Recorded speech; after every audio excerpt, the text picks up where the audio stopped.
People don't want to know the truth. People only see what they want to know. Today's story is posted by a woman in Texas.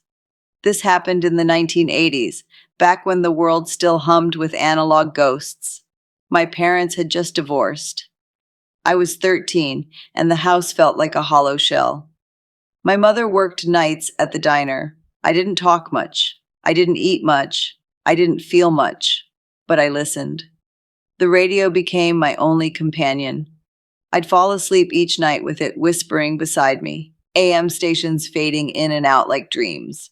Sometimes it was country music, sometimes late-night sermons, sometimes static so thick it sounded like the ocean. One night, I was half asleep, curled up in my bed with the radio on low. The room was dark except for the glow of the dial. I remember the DJ had just played Every Breath You Take, and then there was silence. Not static, not music, just silence. Then a voice came through, not the DJ, not a commercial, not a song. A woman's voice, calm, warm, familiar in a way that made my skin prickle. "You're not alone," she said. "I know it feels like you are, but you're not. You're going to be okay." I sat up. The room was still empty. The radio dial hadn't moved. "You're going to be an artist," the voice continued. "You'll paint the things you can't say. You'll find your way." I whispered, "Who are you?" The voice didn't answer, just a soft breath, like wind through pine needles. Then the static returned. I told no one. Who would believe me? I barely believed it myself. But I started drawing again.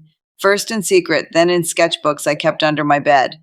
I painted the voice. I painted the silence. I painted the ache in my chest and the light that sometimes flickered behind it.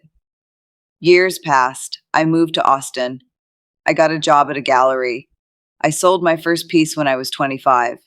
It was called Frequency, a swirl of reds and golds and a single line of silver static running through the center. Now I have a studio. I teach kids who feel like I once did, and sometimes when I'm working late and the world is quiet, I turn on the radio, just to see. I haven't heard the voice again, but I think she's still out there. Maybe she was me, maybe she was something else, maybe she was both. People don't want to know the truth. People only see what they want to know. But sometimes, if you're lucky, the truth finds a way to speak anyway, even through the static.